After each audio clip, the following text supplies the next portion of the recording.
ആഖിബത്ത് നന്നായി മരണപ്പെടണമെങ്കിൽ അത്തരം ആളുകൾക്ക് മാത്രമാണ് അപ്പുറത്ത് ബർസഖ്.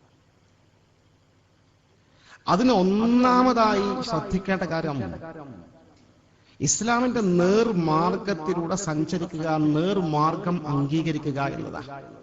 അല്ലദീന ആമനു വഅമിലു സ്വാലിഹാത്ത്.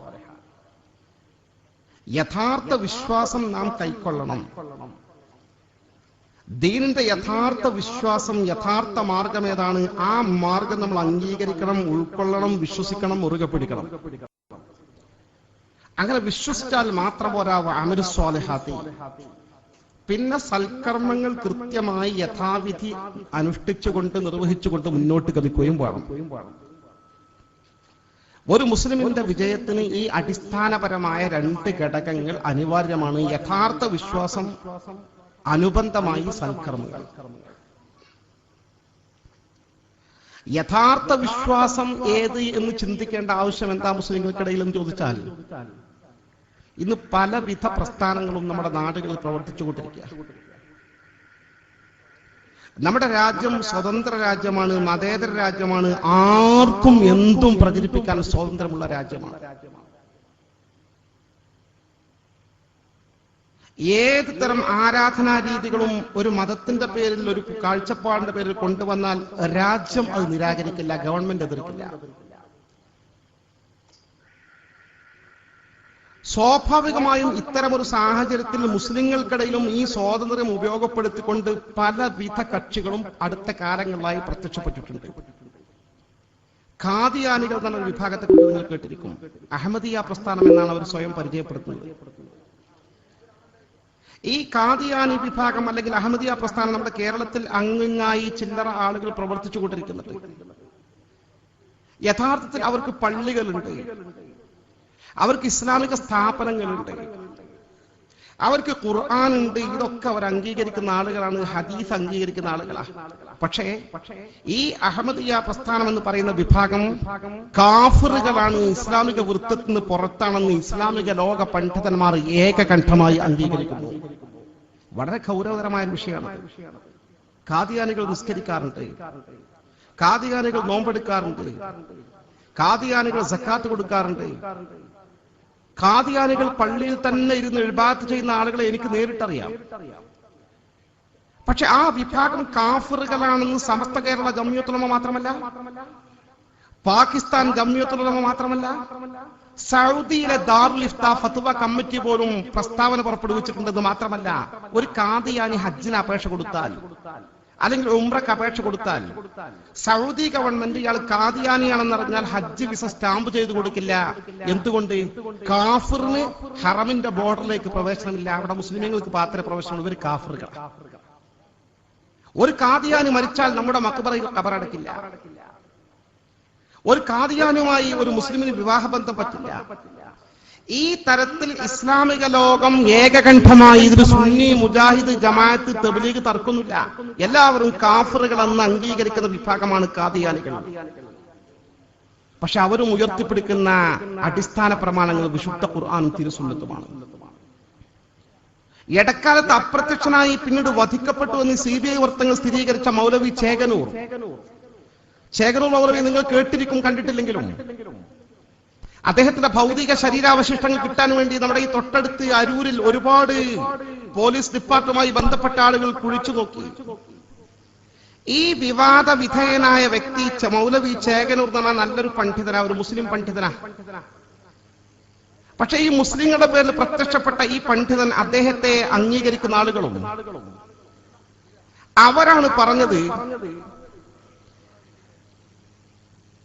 റമളാൻ മാസത്തിലെ നോമ്പ് അത് കേരളത്തിലെ മുസ്ലിങ്ങൾക്ക് നിർബന്ധമാണെന്ന് എനിക്ക് അഭിപ്രായമില്ല. ഖുർആനും ഹദീസും പരിശോധിച്ചപ്പോൾ അതൊക്കെ അറബികൾ ഈത്തപ്പഴവും ആട്ടിന്റെ മാംസവും തിന്ന് തടിച്ച് കൊഴുത്ത് കൊളസ്ട്രോൾ കൂടിയപ്പോ അതിന് ലഘൂകരിക്കാൻ ശാസ്ത്രീയമായി പ്രവാചകൻ അറബികൾക്ക്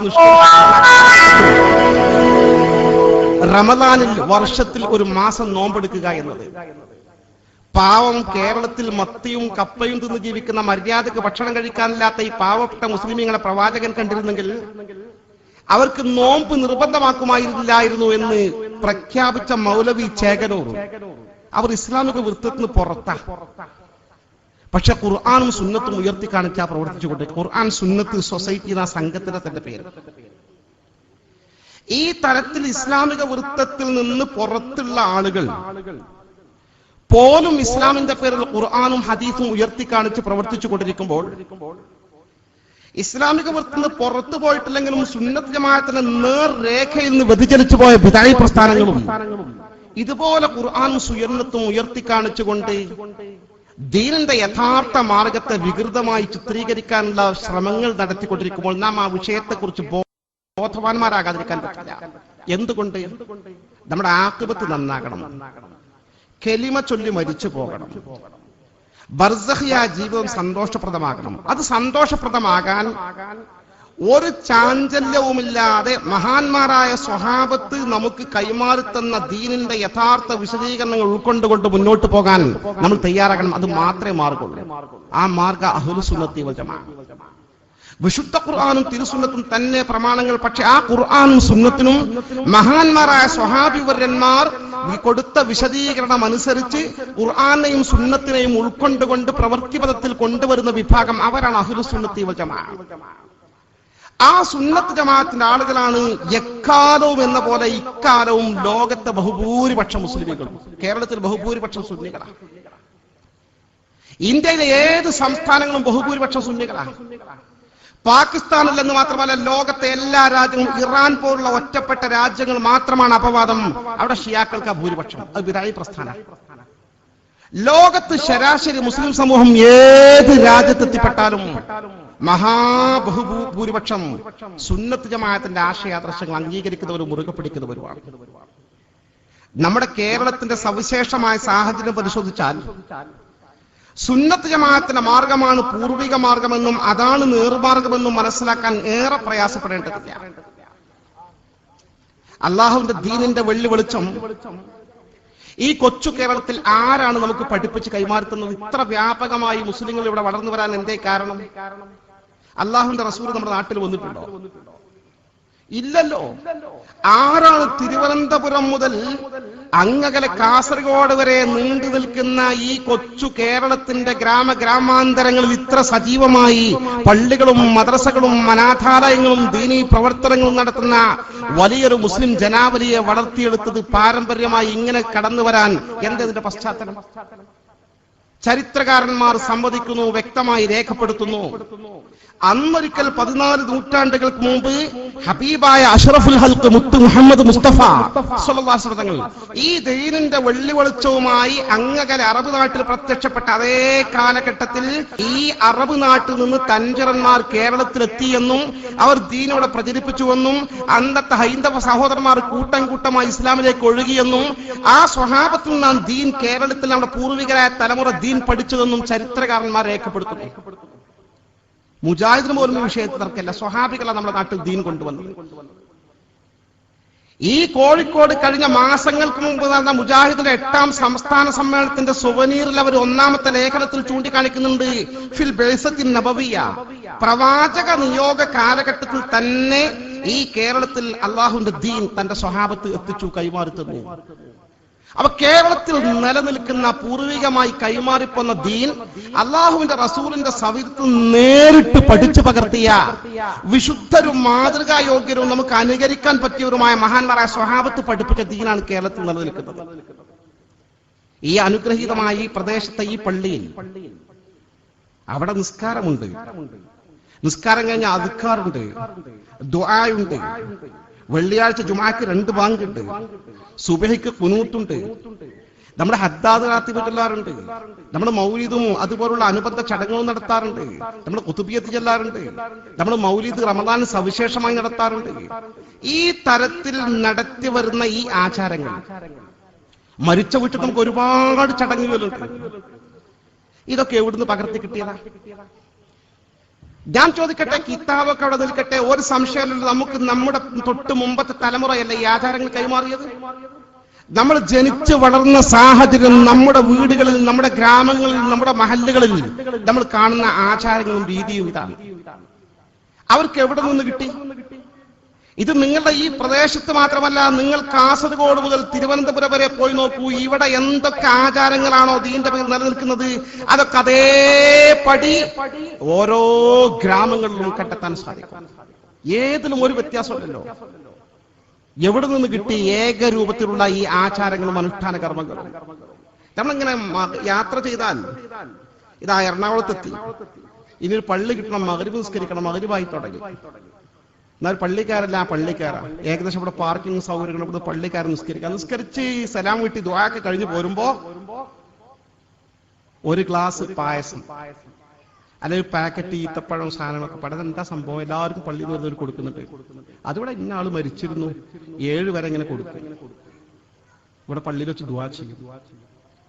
സുബ്ഹാന ജല്ല ജലാലുഹു മരിച്ച ദിവസം തൊട്ട് 7 വരെ ഈ മരിച്ചവരുടെ പേരിൽ അന്നദാനം നടത്തുക എന്ന രീതി കേരളത്തിലെ ഗ്രാമാന്തരങ്ങളിൽ നിങ്ങൾ അന്വേഷിച്ച് നോക്കൂ. ഏത് മഹല്ലുകളും കണ്ടെത്താൻ സാധിക്കും. അപ്പൊ ഞാൻ നിങ്ങളെ മഹല്ലിൽ ഈ ആചാരം ഉണ്ടോ ഞാൻ ചോദിച്ചിട്ടില്ല. പക്ഷെ നിങ്ങളൊക്കെ വീടുകൾ നിങ്ങൾക്കറിയാം, മരിച്ചിട്ട് 7 ദിവസം വരെ നമ്മൾ പ്രാധാന്യം കൽപ്പിക്കാറുണ്ട്. അത് പല രൂപത്തിൽ. ചില ആളുകൾ ദിക്ർ ചൊല്ലും, മൗലൂദ് ഓതും, അന്നദാനം നടത്തും. ഒന്നുമില്ലെങ്കിൽ 7ന്റെ അന്ന്. ആരാണ് നമുക്ക് ഈ ആചാരങ്ങൾ കൈമാറുന്നത്? ഇത് നമ്മൾ മാത്രമല്ല, ഏത് ഗ്രാമങ്ങളിൽ ചെന്ന് നോക്കിയാലും കാണാൻ കഴിയുന്ന ഈ ആചാരങ്ങളുടെ ഏകത, ഈ ഏകരൂപം. ഒരു സംശയമുണ്ട്, ഇത്ര സാർവത്രികമായി കേരളീയ മുസ്ലിം സമൂഹത്തിൽ ഒരേ രീതിയിലുള്ള ആചാരങ്ങളും അനുഷ്ഠാന കർമ്മങ്ങളും നിലനിൽക്കണമെങ്കിൽ ഒരു സംശയവും വേണ്ട, തലമുറകൾ കൈമാറി അത് മഹാന്മാരായ സ്വഹാബത്ത് നമുക്ക് ലഭ്യമായതെന്ന കാര്യം തീർച്ച. ഇടക്കാലത്ത് ഒരു ഭേദഗതിവാദവുമായി വന്നതാണെങ്കിൽ ഇത്ര വ്യാപകമായ പ്രചാരത്തിൽ കിട്ടൂല. അത് ചില ഭാഗങ്ങളെ ഉണ്ടാവുള്ളൂ. ഏത് മുക്കിലും മൂലും ഒരേ രീതി, ഒരേ ആചാരം. മഹാന്മാരായ സ്വഹാബത്ത് കൈമാറുന്ന ആചാരം. മഹാന്മാരായ സ്വഹാബത്താണല്ലോ ഖുർആനും ഹദീസും വിശദീകരിച്ച് ഇസ്ലാമിക ലോകത്തിൽ കൈമാറാൻ അർഹരായ ആളുകളെന്ന് ഖുർആനും ഹദീസും പഠിപ്പിക്കുന്നുണ്ട്. ആ സ്വഹാബത്ത് പഠിപ്പിച്ചതായത് കൊണ്ട് തന്നെ കേരളത്തിൽ നിലനിൽക്കുന്ന ആചാരങ്ങൾ ലോകത്തെവിടെ ചെന്നാലും അതേപടി അതേ വിധം നമുക്ക് കണ്ടെത്താൻ സാധിക്കും. ലോകത്തെവിടെയും. കാരണം സ്വഹാബത്താണ് ലോകത്തൊക്കെ ദീൻ കൈമാറി കൊടുത്തത്. മഹാനായ ലോക പ്രശസ്തനായ ഇമാം സുയൂത്തി റളിയല്ലാഹു അൻഹു തന്റെ അൽ ഫതാവ രേഖപ്പെടുത്തുന്നു. അൽ ഹാവിദ് അൽ ഫതാവ,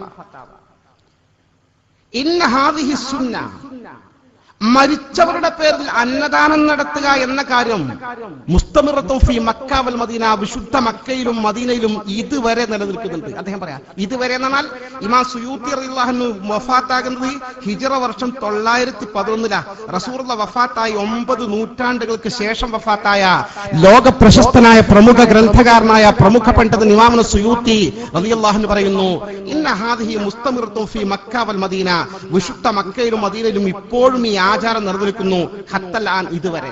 അദ്ദേഹം പറയുന്നു, വല്ലാഹി, എനിക്ക് ചരിത്രങ്ങൾ പറഞ്ഞു നോക്കിയിട്ട് പ്രകടമായി മനസ്സിലാക്കുന്നത് അത് എവിടെ നിന്ന് വന്നു എന്ന് ചോദിച്ചാൽ ഖലഫൻ അൻ സലഫിൻ, അത് പിൻഗാമികൾ മുൻഗാമികളിൽ നിന്ന്, പിൻഗാമികൾ മുൻഗാമികളിൽ നിന്ന് കൈമാറി പോന്ന് അത് മഹാന്മാരായ സ്വഹാബത്ത് നിന്ന് കൈമാറി പോന്നതാണ് എന്ന് ചരിത്രത്തിന്റെ രേഖകളുടെ പിൻബലത്തോട് എനിക്ക് മനസ്സിലാവുന്നു. സഹാബത്തിന്റെ കാര്യത്തിലുള്ളതാണ്. ഒന്നുകൂടി വ്യക്തമായിട്ട് മഹാനായ ഇബ്നു ഹജർ ഹൈത്തമി റഹ്മത്തുള്ളാഹി തന്റെ അൽ ഫതാവയിൽ രേഖപ്പെടുത്തുന്നു. മഹാനായ തൗസ് റളിയല്ലാഹു അൻഹു താബിയിൽ നിന്ന് റിപ്പോർട്ട് ചെയ്യുന്ന ഹദീസിൽ, ഇന്നൽ മുഅ്മിന യുഫ്തതനു ഫീ ഖബ്രിഹി സബഅ, ഒരു മരിച്ചു കിടക്കുന്ന മനുഷ്യൻ, ഒരു മുഅ്മിനായ മനുഷ്യൻ യുഫ്തതനു ഫീ ഖബ്രിഹി സബഅ, തന്റെ ഖബറിൽ ആദ്യത്തെ 7 ദിവസം നിർണായകമായ ഫിത്നകൾക്ക് വിധേയമാക്കപ്പെട്ടുകൊണ്ടിരിക്കും, പരീക്ഷണങ്ങൾക്ക് വിധേയമാക്കപ്പെട്ടുകൊണ്ടിരിക്കും. മരിച്ചിട്ട് ആദ്യത്തെ 7 ദിവസം പ്രത്യേക ഘട്ട. വഫി റിവായത്തിന് 40 ഹദീസിന്റെ വേറെ റിപ്പോർട്ടിലുണ്ട് 40 ദിവസം അവിടെ തന്നെ അദ്ദേഹം ഉദ്ധരിക്കുക. ആദ്യം മരിച്ച തൊട്ട് 40 ദിവസം മയ്യിത്തിനെ സംബന്ധിച്ചുള്ള നിർണായകമായ ദിവസങ്ങളാണ്. എന്നിട്ട് അദ്ദേഹം ചൂണ്ടിക്കാണിക്കുന്നു, വലിദാലിക കാനൂ യസ്തഹിബൂന യുതഅമനു ഫീ തിൽക്കൽ അയ്യാം, അതുകൊണ്ട് തന്നെ 7 വരെ അല്ലെങ്കിൽ 40 വരെ മരിച്ചവരുടെ പേരിൽ അന്നദാനം നടത്തുക എന്ന രീതി മഹാന്മാരായ സ്വഹാബാക്കിറാം പുണ്യകർമ്മമായി കണ്ടിരുന്നുവെന്ന് ആധികാരികമായി രേഖപ്പെടുത്തി വെച്ചിരിക്കുന്നു.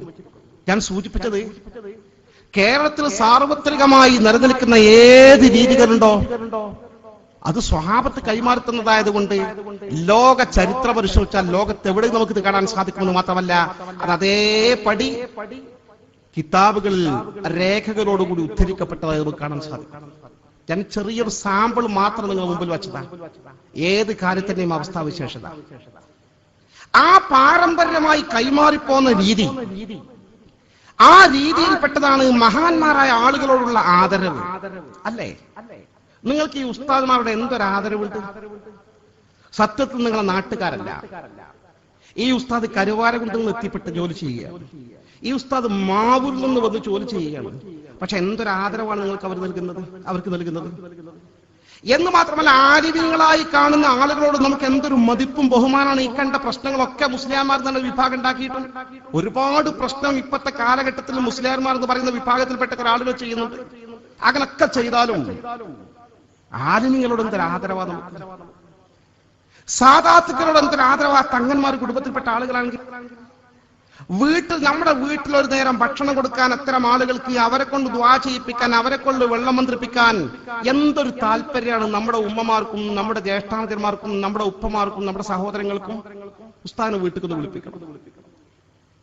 എന്തേ ഉസ്താദിനെ വിളിപ്പിച്ചാൽ അവർക്ക് ഭൗതികമായ വല്ല താല്പര്യം കിട്ടുമോ? ഒന്നുമില്ല. അവരുടെ മനസ്സിന്റെ ഉള്ളിനുള്ളിൽ ആലിമീങ്ങളുടെ ആദരവ്, മഹാന്മാരായ അഹ്ലുൽ ബൈത്തിൽപ്പെട്ട ആളുകളുടെ ആദരവ്, ഇൽമിന്റെ അഹ്ലുകാരുടെ ആദരവ്. ഈ ആദരവ് ഇവിടെ മാത്രമല്ല, എവിടെയും കാണാൻ സാധിക്കും, സാർവത്രികമായി കാണാൻ സാധിക്കും. ഈ വല്ലാത്തൊരാദരവ്, ഈ ബഹുമാനം, ആ ബഹുമാനത്തിന്റെ ഭാഗമാണ് മഹാന്മാരെ മക്കാമിൽ ചെന്നാൽ നമ്മളുടെ കബറിന്റെ മീതെ ഒരു തുണി മൂടുന്നത്, ആ തുണി മൂടുന്നത് പോലും ആ കബറിൽ കിടക്കുന്ന ആളോടുള്ള ആദരവിന്റെ ഭാഗമാണ്, ബഹുമാനത്തിന്റെ ഭാഗമാണ്. നമ്മൾ ജാറം മൂടുക എന്ന് പറയും. മമ്പറത്തേക്ക് നമ്മൾ ജാറം മൂടാൻ പോകാറുണ്ട്. അവിടെ ചെന്നാൽ ഭവ്യതയോടുകൂടി നിൽക്കാറുണ്ട്. ജീവിച്ചിരിക്കുന്ന ആളുകളോട് മാത്രമല്ല ഈ ആദരവ്, മരിച്ചുപോയ ആളുകളോടും വലിയ ആദരവ് നമ്മൾ കാണിക്കാറുണ്ട്. അവരെ കബറിങ്ങ് പോയ എത്ര ഭക്തിയാദരോടുകൂടിയാണ് നമ്മൾ നിന്ന് ദുആ ചെയ്യാറുള്ളത്, അവർക്ക് ഫാത്തിഹ ഓതാറുള്ളത്. ഈ ഒരു ആദരവ് സാർവത്രികമായി നമുക്ക് കാണാൻ സാധിക്കണം. എന്റെ പ്രിയപ്പെട്ടവരെ, ആദരവിന്റെ ഭാഗമാണ് തബറുക്ക്, ആ ആദരവിന്റെ ഭാഗമാണ് തവസ്സുൽ, ആ ആദരവിന്റെ ഭാഗമാണ് ഇസ്തിഗാസ. അങ്ങനെ ആദരവ് കാണിക്കാൻ നമ്മൾ ബാധ്യസ്ഥരാണ്. അങ്ങനെയാണ് ദീൻ നമുക്ക് പഠിപ്പിച്ചെന്ന് റസൂലും ഖുർആനും റസൂലയും അത് പഠിപ്പിച്ച് വിശദീകരിച്ചെന്ന് സ്വഹാബത്ത് നമുക്ക് പഠിപ്പിച്ചെന്ന പാരമ്പര്യം. അതാണ് ആദരവിന് പ്രാധാന്യം കൽപ്പിക്കുക. ചരിത്രത്തിൽ കാണാം, മഹാനായ പ്രവാചക തിരുമേനിയുടെ പ്രഗത്ഭരായ സ്വഹാബിവരന്മാരിൽ നിന്ന് വളരെ പ്രമുഖനാണ് മഹാനായ സെയ്ദ് ഇബ്നു സാബിത്ത് റളിയല്ലാഹു അൻഹു. സെയ്ദ് ഇബ്നു സാബിത്ത് എന്ന് പറയുമ്പോൾ വിശുദ്ധ ഖുർആന്റെ സൂക്തങ്ങൾ നബി തങ്ങൾക്ക് ഇങ്ങനെ ഇറങ്ങുന്ന സമയത്ത് അത് എഴുതി വെക്കാൻ റസൂലുള്ളാഹി വിശ്വസ്തനായി നന്നായി എഴുതാൻ കഴിയുന്ന, നല്ല ഓർമ്മശക്തിയുള്ള, തെറ്റുപറ്റാനിടയില്ലാത്ത നല്ല ചില ചെറുപ്പക്കാരെ തെരഞ്ഞെടുത്തിരുന്നു. അതിൽ ടോപ്പ് സ്ഥാനം അലങ്കരിക്കുന്ന മഹാനായ സെയ്ദ് ഇബ്നു സാബിത്ത് റളിയല്ലാഹു അൻഹു, പ്രമുഖ സ്വഹാബിയാണ്. റസൂലുള്ളാഹിന്റെ വഫാത്തിന് ശേഷം മഹാനായ സെയ്ദ് ഇബ്നു സാബിത്ത് റളിയല്ലാഹു അൻഹുമായി ബന്ധപ്പെട്ടൊരു സംഭവം ഉണ്ടായി. അപ്പുറത്ത് മഹാനായ മറ്റൊരു സ്വഹാബി വരൻ പ്രമുഖനാണ് മഹാനായ സയ്യിദുനാ അബ്ദുല്ലാഹ് ഇബ്നു അബ്ബാസ് റളിയല്ലാഹു അൻഹു. ഇബ്നു അബ്ബാസ് എന്നാൽ പ്രശസ്തനാണ്, റഈസുൽ മുഫസ്സിരീൻ, ഖുർആൻ വ്യാഖ്യാതാക്കളുടെ തലവൻ, ലീഡർഷിപ്പ് ഉള്ളയാൾ എന്നാണ് അദ്ദേഹത്തിന്റെ സ്ഥാനപ്പേര്. ഖുർആൻ വ്യാഖ്യാതാക്കളുടെ തലവൻ. റസൂലുള്ളാഹിന്റെ കുടുംബമായതുകൊണ്ട് അഹ്ലു ബൈത്താണ് മാത്രമല്ല, സ്വഹാബിയാണെന്ന് മാത്രമല്ല, സ്വഹാബികൾ പ്രമുഖനായ മറ്റൊരു നേതാവാണ് ഇബ്നു അബ്ബാസ് റളിയല്ലാഹു അൻഹു, അബ്ദുല്ലാഹ് ഇബ്നു അബ്ബാസ്.